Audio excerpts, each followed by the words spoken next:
just got to the point where you didn't even care. You know, you were just, whatever. If it fucking happens, it happens.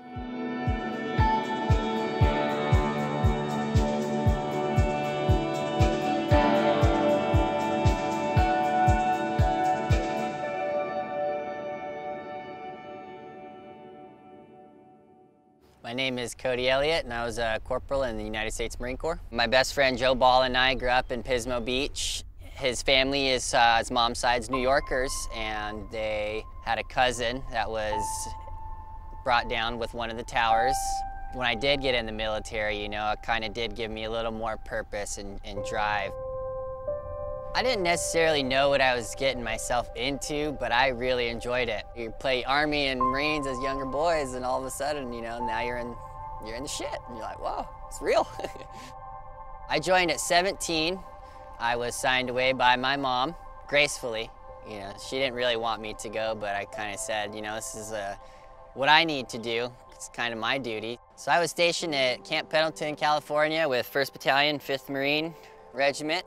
Being an infantry machine gunner, you know, as one of the littlest guys in our section, you know, I kind of had that little man syndrome and had to perform and hike with guns and ammo that was, you know, sometimes double my body weight. But I also had something to prove to these guys, and they kind of accepted me into the realm, you know, all the older generation, and they brought me more as a mentee than, you know, kind of hazing me off the bat.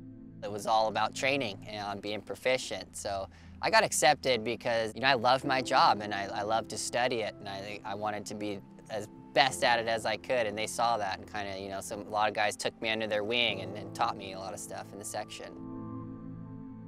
We went to Afghanistan in 2009. That was just a clear and zone mission. It was considered the biggest helo raid since Vietnam. We linked up with the British at a patrol base called PB Jaker, and we had been in gun trucks for, you know, 48 hours at that point before we hit the base. We, you know, got a little downtime, like maybe an hour to rest, and I remember laying on the back of a Humvee on a stretcher and hearing a mortar round come in. It landed right outside the HESCO barriers. Boom, I saw the sparks and rolled off the Humvee, and everyone hit the deck, and that's when it became real. Our company did not lose anybody that deployment, but I lost a good friend in our Alpha company. I was Bravo 1-5, and Lance Corporal Hogan, God rest his soul, was KIA by IED. That was the big shock, losing him. It became very personal at that point. Bad as it sucks, you gotta continue the good fight for them and for their family. Coming home from that one, yeah, I mean, there was rough nights. I think I just embraced what we all do. You know, it's kind of like get drunk and drink it away at that point, because it was easier at the time than to deal with what happened, you know. I was home for about 14 months before we deployed to Sing in Afghanistan in 2011, and that was a pretty heady area. I had lost a friend there. We knew we were going into some heavy territory. A lot of guys were getting killed by IEDs and mortally wounded by gunshot wounds. The enemy just, you know, they had the place dialed in. They sent us out to our patrol bases. From there, we just kind of started what we call the RIP, relieve in place, where we work coinciding with the unit we're replacing there. So 3rd Battalion, 5th Marines was the unit we were replacing. For about a week and a half, I would say, we just patrolled with them, got a lay of the land of the AO. Not too much contact at all. We were able to meet the locals. And one day, all hell broke loose. You know, they came out to play. It was every day. There was someone in contact or someone getting blown up by an IED. Just got to the point where you didn't even care. You know, you were just, whatever. If it fucking happens, it happens. On June 12, 2011, some of our sister platoons were in some pretty heavy contact. So we were on our way out to support, tactical, medical aid, whatever we could provide, and then, you know, within a couple hundred meters outside of our wire, our combat engineer, Joshua McDaniels, was mortally wounded by an IED. I saw the explosion and just knew I had to get up to the front to provide aid in whatever way that I could. Within a couple steps, I was hit by a secondary device pretty close to him. Flipped me upside down. You know, I've been hit before, but you want to tell yourself you're okay. Went to lean up, and at that time I kind of saw my legs, and I went to wipe dirt, mud out of my face, and you know, the whole side of my face was caved in, my eye was fucked up. Lost a finger, so I just ended up wiping more blood in my eyes, and I had one little area that I could see because this whole side of my face was caved in. And I remember someone grabbing my hand and putting it on my chest and telling me everything's gonna be okay. I just remember being in so much pain.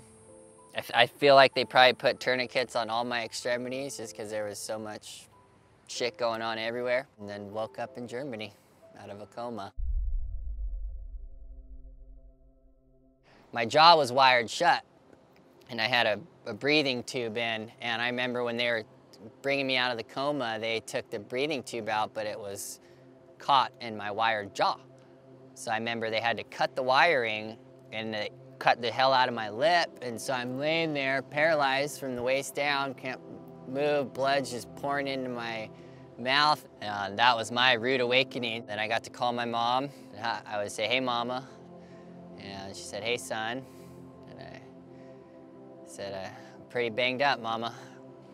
You know, to hear her mama bear voice come out and say, "I know, son. I know." And then she, broke down in tears. And, at that point, you don't know if you're going to make it through it or not. But what is life going to be after that fact? No clue. I think the hardest part is hearing people dying, hearing your buddies getting killed, and not being able to do anything about it.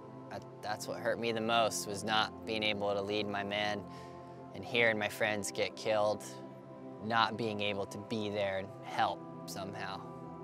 And then it was a new battle. It was the pills and the drinking that, was just catastrophic in the process of healing. It got to the point where I was lying to get my pills, just down in a whole bottle of oxys, 80 oxys within, 4 days. And then I kind of made the decision to go cold turkey withdrawal off of methadone, Dilaudids, fentanyl patches, you name it, I had it. It was hard. I went through like 2 weeks of withdrawals, just, couldn't hold anything down, just sick. Getting off those drugs was instrumental in the healing process. So, you start the process of walking and trying to be physically fit again, and it was just so hard for me to find motivation to do something, to even just want to get up and walk in my walker. But, I had to find it. Through a chance encounter, I found the sport of rock climbing. This crew just invited me in and taught me everything they knew about rock climbing, and I just embraced it to the fullest extent.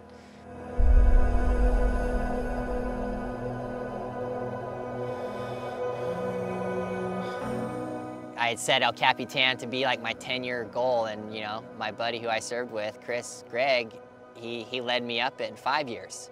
People that I met through rock climbing have just enlightened me in such a beautiful way, and such a positive light that has allowed me to grow and be a leader in climbing, and be able to coach and be able to share my passion with others, because that's what I was lacking, was the passion. I did not want to live life. Been down that bottle, where it's just you're questioning everything. What's your existence worth? Are you, why wasn't it you instead of him? Climbing kind of took these things away from me and gave me a purpose to live for them. So as long as I and my brothers have a breath in us, we're gonna share their name. This project, I saw it as a radical opportunity to share my story. Kind of brings me to tears, man, because I want to be the most powerful person that I can, for my new baby that's going to be born. But I also want them to know the sacrifices that people have made You know, this is a beautiful way and a craft to share that and challenge those out there. You know, you could sit on your ass in the valley, or you could climb the fucking mountain and feel the breeze. My only hope is to share the breeze with everybody because, you know, it's beautiful up here.